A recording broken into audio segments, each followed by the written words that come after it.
नमस्कार, बहुत स्वागत है आपका सुबह की बड़ी खबरों के साथ। मैं हूं रीनू। सबसे पहले बात करेंगे जांजगीर चांपा में ऑपरेशन जिंदगी। न्यूज 18 पर ऑपरेशन जिंदगी लाइव आप देखिए, जहां किसी भी पल राहुल को अब बाहर निकाल लिया जा सकता है। राहुल के करीब पहुंच गई है रेस्क्यू टीम।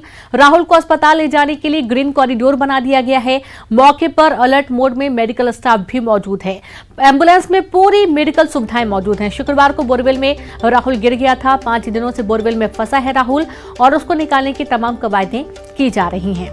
ये 4 तस्वीरें हैं आपकी टीवी स्क्रीन पर, जहां पर आप देख पाएंगे कि सुरंग बनाई जा रही है और यहां पर जो चट्टान बाधा पड़ी है उसको काटकर धीरे धीरे बाहर निकाला जा रहा है। दूसरी तस्वीर भी आपकी टीवी स्क्रीन पर है, उस दौरान जब रेस्क्यू किया जा रहा है और यहां पर भी जो चट्टान काटी जा रही है वो एक बहुत बड़ी चुनौती बना हुआ है। तो वहीं आप देखेंगे कि मुख्यमंत्री भूपेश बघेल भी लगातार अधिकारियों से बातचीत कर रहे हैं, वीडियो कॉल के माध्यम से भी जानकारी ले रहे हैं। वहां की स्थिति देखने की कोशिश लगातार बनी हुई है। पूरी मशक्कत रेस्क्यू टीम कर रही है कि राहुल को बचा लिया जाए।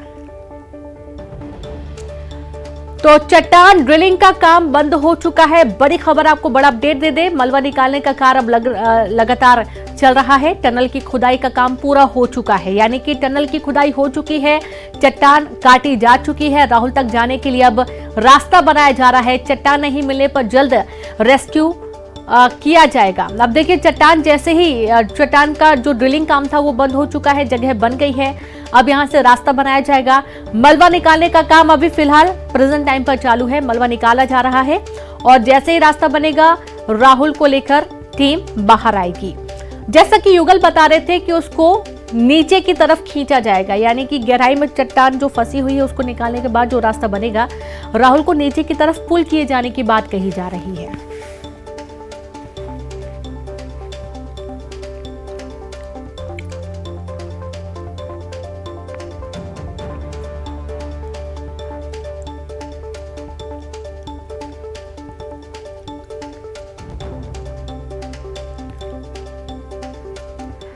तो चलिए सीधे रुख करते हैं युगल की तरफ। युगल, हम देख पा रहे हैं कि अब चट्टान का काम बंद हो चुका है। चट्टान जो काटी जा रही थी, मलबा निकाला जा रहा है बाहर, और अभी कितना और वक्त? कंप्रेसर से खुदाई की जा रही थी, उससे कहीं ना कहीं जी देखिए, अभी तस्वीर जो हम आपको दिखाएंगे, हमारे दर्शकों को दिखाएंगे कि चट्टान को खोदने का जो तोड़ने का काम है वो कंप्लीट कर लिया गया है।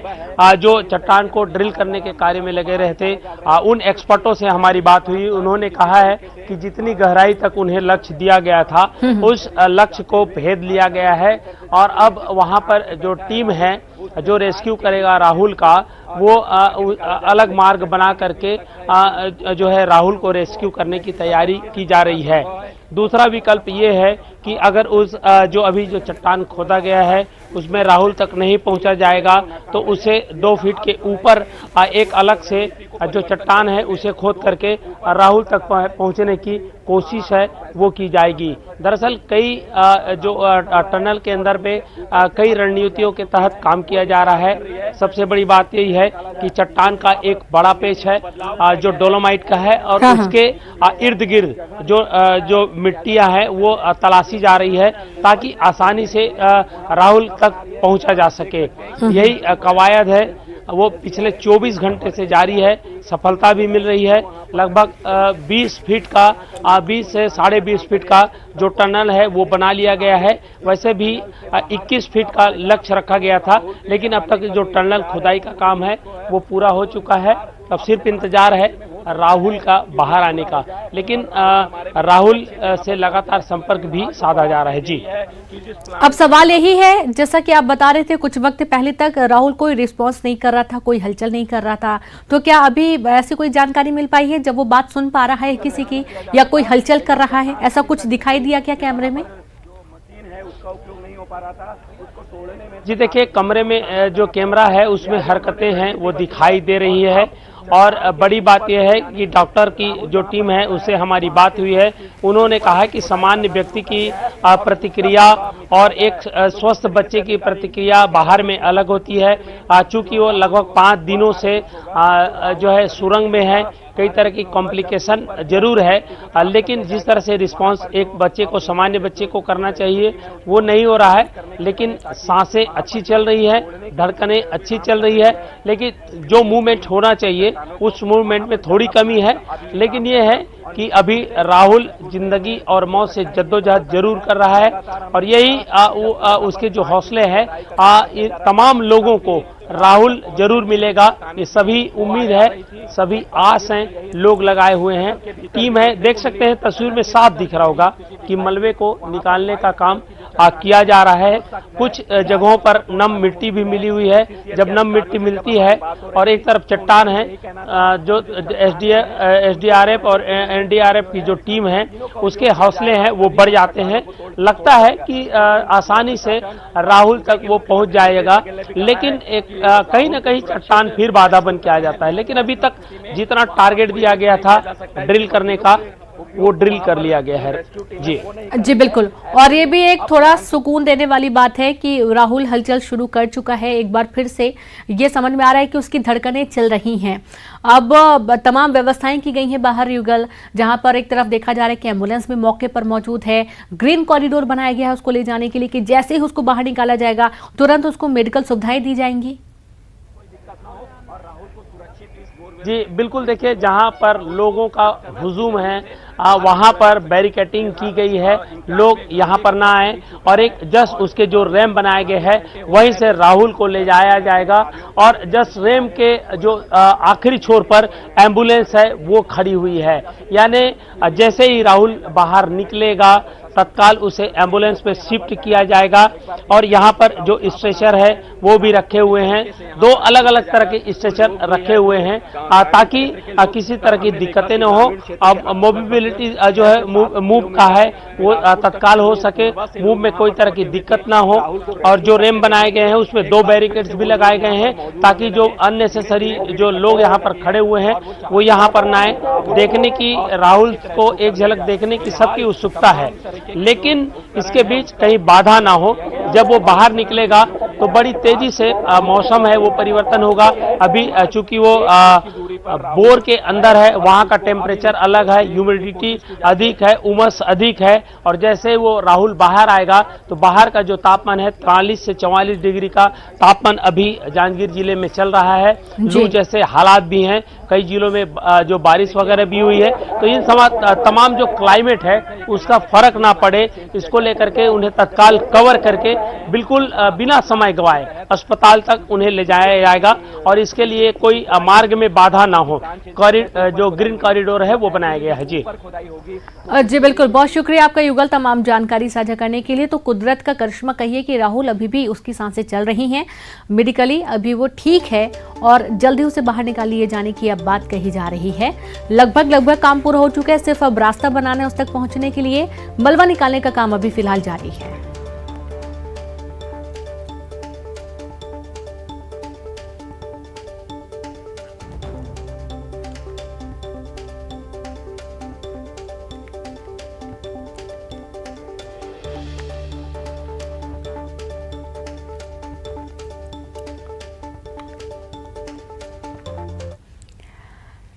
साथ ही भोपाल से एक बड़ी खबर है, जहां राष्ट्रपति चुनाव से पहले एमपी में बड़ा दल बदल देखने को मिलेगा। जहां सपा विधायक राजेश शुक्ला और बसपा विधायक संजीव सिंह आज ले सकते हैं बीजेपी की सदस्यता। 2 विधायकों के बीजेपी में आने से राष्ट्रपति चुनाव में वोट वैल्यू बढ़ जाएगी। छतरपुर के बिजावर से विधायक हैं राजेश कुमार शुक्ला और भिंड से बसपा के विधायक हैं संजीव सिंह। सीएम शिवराज सुबह 10 बजे बीजेपी दफ्तर पहुंचेंगे। मुख्यमंत्री की मौजूदगी में सपा बसपा के विधायक ले सकते हैं बीजेपी की सदस्यता। बीजेपी दफ्तर में आज फिर होगी महापौर पद के उम्मीदवारों को लेकर बैठक और सीएम शिवराज सिंह चौहान, बीजेपी प्रदेश अध्यक्ष बीडी शर्मा, प्रदेश प्रभारी मुरलीधर राव करेंगे बैठक। तो आज एक बड़ा फेरबदल देखने को मिलेगा, आपको एक बड़ा दल बदल देखने को मिलेगा। मुख्यमंत्री की मौजूदगी में ये दोनों ही नेता जो हैं वो बीजेपी की सदस्यता ले सकते हैं।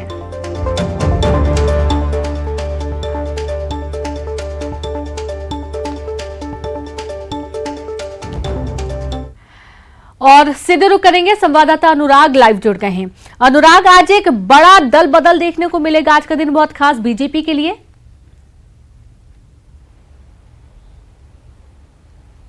बिल्कुल, देखिए, राष्ट्रपति का चुनाव होना है और उस चुनाव में बीजेपी अपना वोट परसेंट बढ़ाने की कोशिश में लगी और इसी कोशिशों के तहत सपा और बसपा के विधायक आज बीजेपी की सदस्यता ले सकते हैं और उनके बीजेपी में शामिल होने के बाद जो राष्ट्रपति चुनाव के लिए बीजेपी समर्थित वोट वैल्यू है वो बढ़कर 262 हो जाएगी। देखिए, सबसे बड़ी बात है कि राष्ट्रपति चुनाव में सांसद और विधायकों को इस बात का अधिकार होता है कि वो राष्ट्रपति चुनाव के लिए वोट कर सकते हैं और यही कारण है कि मध्य प्रदेश में वोट परसेंट बढ़ाए जाने की कवायद बीजेपी के द्वारा की जा रही है। कल बीजेपी के प्रदेश अध्यक्ष वी.डी. शर्मा से सपा और बसपा के विधायकों की मुलाकात हुई थी और तभी ये माना जा रहा था कि दोनों विधायक अब बीजेपी की सदस्यता ले सकते हैं। लेकिन अब खबर यही आ रही है कि 11 बजे बीजेपी दफ्तर में दोनों विधायक बीजेपी की सदस्यता ले सकते हैं। उनके समर्थक भोपाल में जुटना शुरू हो गए। मुख्यमंत्री शिवराज सिंह चौहान का 10 बजे बीजेपी दफ्तर जाने का कार्यक्रम है, जहां पर महापौर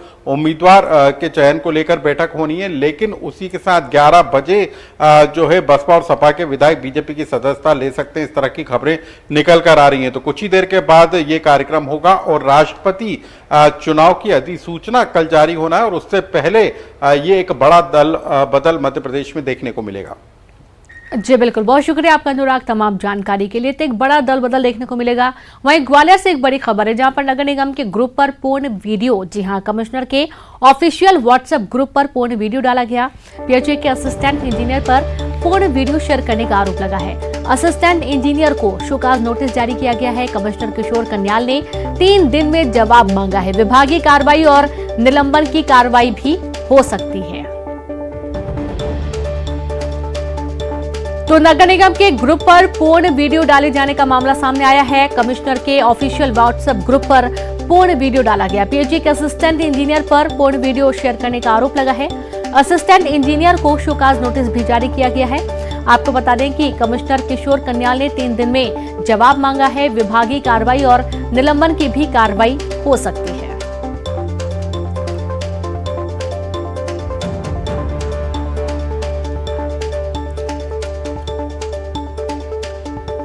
तो एक ये बड़ा मामला सामने आया है, जहां पर नगर निगम के व्हाट्सएप ग्रुप पर असिस्टेंट इंजीनियर ने पूर्ण वीडियो डाल दिया और इसके बाद अब कहा जा रहा है कि कार्रवाई होनी है।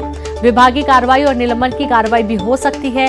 यहां पर कमिश्नर किशोर कन्याल ने 3 दिन में जवाब मांगा है और जवाब नहीं मिलने पर विभागीय कार्रवाई और निलंबन की कार्रवाई भी होने की संभावना बनी हुई है। तो पीएचई के असिस्टेंट इंजीनियर पर यह वीडियो डाले जाने का आरोप लगा है। बड़ी खबर आपको दे रहे हैं ग्वालियर से, जहां पर नगर निगम के व्हाट्सएप ग्रुप पर पूर्ण वीडियो डाले जाने के चलते अब हड़बड़ी हुई और यहां पर कार्रवाई की बात कही जा रही है। खबर दिल्ली से है, जहां कांग्रेस का प्रदर्शन आज भी जारी रहेगा। राहुल गांधी से ईडी की पूछताछ के विरोध में प्रदर्शन जारी रहने वाला है। सभी सांसदों को बुलाया गया कांग्रेस मुख्यालय। जैसा कि आपको मालूम है कि कल जब राहुल गांधी प्रवर्तन निदेशालय पहुंचे हुए थे, पूछताछ के लिए उनको बुलाया गया था, उस वक्त भी जोरदार हंगामा देखने को मिला था। बड़ी संख्या में जो कांग्रेसी कार्यकर्ता हैं उनकी झड़प भी हुई थी। यहाँ तक कि कई लोगों को हिरासत में भी लिया गया था। यहाँ पर धक्का मुक्की हुई और आज भी जो ये प्रदर्शन है वो जारी रहेगा। बड़ी खबर है दिल्ली से, कांग्रेस का प्रदर्शन आज भी रहेगा जारी। राहुल गांधी से ईडी के पूछताछ के विरोध में प्रदर्शन किया जाना है। सभी सांसदों को बुलाया गया कांग्रेस मुख्यालय।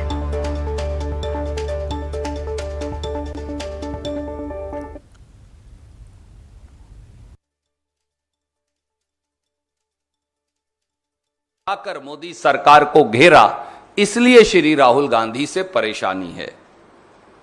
चौथी बात, कोरोना में जब मोदी जी ने अपनी जिम्मेवारी से मुंह मोड़ लिया, उस समय श्री राहुल गांधी ने समय रहते न केवल सरकार को चेताया, बल्कि सरकार को देर से ही सही कार्यवाही के लिए, मदद के लिए मजबूर किया। जब सरकार कोरोना के टीके से हजारों करोड़ का मुनाफा प्राइवेट कंपनियों को कमवा रही थी, तो श्री राहुल गांधी ने सरकार को बाध्य किया कि टीकाकरण मुफ्त हो, जो करने पर वो मजबूर हुए। जब लाखों मजदूर हजारों किलोमीटर पैदल चलकर अपने घर जाने को मजबूर थे, तो सरकार को कटघरे में खड़ा करने वाली आवाज का नाम श्री राहुल गांधी है। इसलिए श्री राहुल गांधी से परेशानी है। जब लाखों किसान न्याय की गुहार के लिए राजधानी दिल्ली के बाहर 8 महीने बैठे रहे, जब मोदी सरकार उन्हें आतंकवादी और नक्सलवादी बता रही थी, जब उनको अपराधी और देशद्रोही घोषित कर दिया गया था, जब उनके रास्ते में कील और कांटे बिछा दिए गए थे, जब 700 किसान कुर्बानी के लिए दिल्ली की सीमा पर मजबूर हो गए, तो ट्रैक्टर यात्रा कर किसान और खेत मजदूर की आवाज उठाकर और किसान की संसद में देश के 100 सांसद ले जाकर श्री राहुल गांधी ने किसान के साथ कंधे से कंधा मिलाकर किसान की आवाज उठाई और सरकार को मजबूर किया कि वो तीनों काले कानून वापस लेने पड़े। इसलिए श्री राहुल गांधी से परेशानी है। देश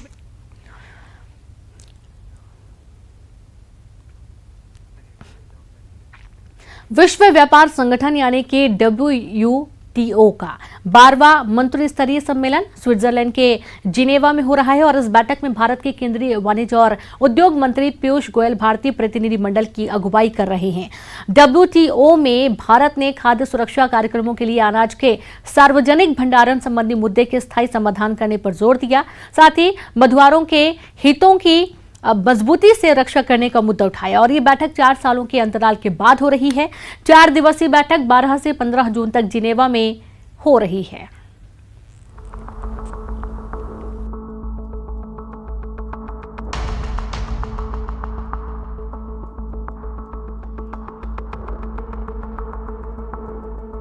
जिनेवा में 12वें मंत्री स्तरीय सम्मेलन के दौरान केंद्रीय वाणिज्य और उद्योग मंत्री पीयूष गोयल ने फूड सिक्योरिटी पर सख्त संदेश दिया है। पीयूष गोयल ने फूड सिक्योरिटी के स्थायी समाधान की पुरजोर वकालत की है। हमारा सामूहिक व नैतिक दायित्व यह सुनिश्चित करना है कि विश्व में कभी भी कोई व्यक्ति भूखा न सोए और WTO के नियम इस लक्ष्य में सहभागी होने चाहिए। पीयूष गोयल ने अपने संबोधन में कहा कि WTO में सुधार विकास पर केंद्रित होना चाहिए, जिसकी प्रक्रिया सटीक, पारदर्शी और समावेशी होनी चाहिए। WTO में सुधार विकास के विषय पर केंद्रित होना चाहिए और इस सुधार की प्रक्रिया सटीक, पारदर्शी एवं समावेशी होनी चाहिए। इस प्रक्रिया में विश्व व्यापार संगठन यानी WTO एक मूल सिद्धांतों एवं उद्देश्यों की मर्यादा बनाए रखी जानी चाहिए। केंद्रीय मंत्री पीयूष गोयल ने साफ किया है कि खाद्य सुरक्षा के लिए सस्टेनेबल फिशिंग उतना ही महत्वपूर्ण है जितना कि कृषि। पारंपरिक मछुआरों और महिलाओं द्वारा मछली पकड़ना भूख, गरीबी, भोजन और पोषण की असुरक्षा को दूर करने के लिए होता है। खाद्य सुरक्षा और भूख मिटाने के लिए सस्टेनेबल फिशिंग उतना ही महत्वपूर्ण है जितना कि कृषि, जो एक महत्वपूर्ण सस्टेनेबल डेवलपमेंट गोल लक्ष्य है। हमें फिशरी समझौते में कृषि में की गई उरुग्वे राउंड की गलतियों को दोहराना नहीं चाहिए। भारत के कई तटीय क्षेत्रों में फिशरी से जुड़े लोगों ने विश्व व्यापार संगठन के प्रस्तावित मत्स्य पालन सब्सिडी बंद करने के खिलाफ प्रदर्शन किया। इनका कहना है कि अगर सब्सिडी खत्म की गई तो लाखों मछुआरों का गुजर बसर कठिन हो जाएगा। दिल्ली का जंतर मंतर नहीं है, ये स्विट्जरलैंड का शहर जिनेवा है। ये लोग जो प्रदर्शन कर रहे हैं, दरअसल ये मछली पालन उद्योग से जुड़े हुए हैं। भारत की समुद्री सीमा जो 8000 किलोमीटर से लगती है, उन वहाँ रहते हैं, उनका कारोबार चलता है। 10 लाख परिवारों की रोजी रोटी का सवाल। दरअसल मामला ये है कि WTO की बैठक चल रही है। इस बैठक में विकसित देश दबाव इस बात को लेकर बना रहे हैं कि मछली पालन उद्योग को जो आप सब्सिडी देते हैं, उस सब्सिडी को कम करिए या फिर इसको रेगुलेट करिए। भारत इसके पक्ष में नहीं है, भारत के पक्ष में अपने दलील लेकर यहाँ पे कई लोग। जाहिर है जिनेवा के इस सम्मेलन में भारत ने मजबूती से अपना पक्ष रखा है। फूड सिक्योरिटी से लेकर फिशरी सब्सिडी तक भारत ने अपना स्टैंड दुनिया के सामने क्लियर कर दिया है। Bureau report, news 18। और इसी के साथ इस बुलेटिन में इतना ही। नमस्कार।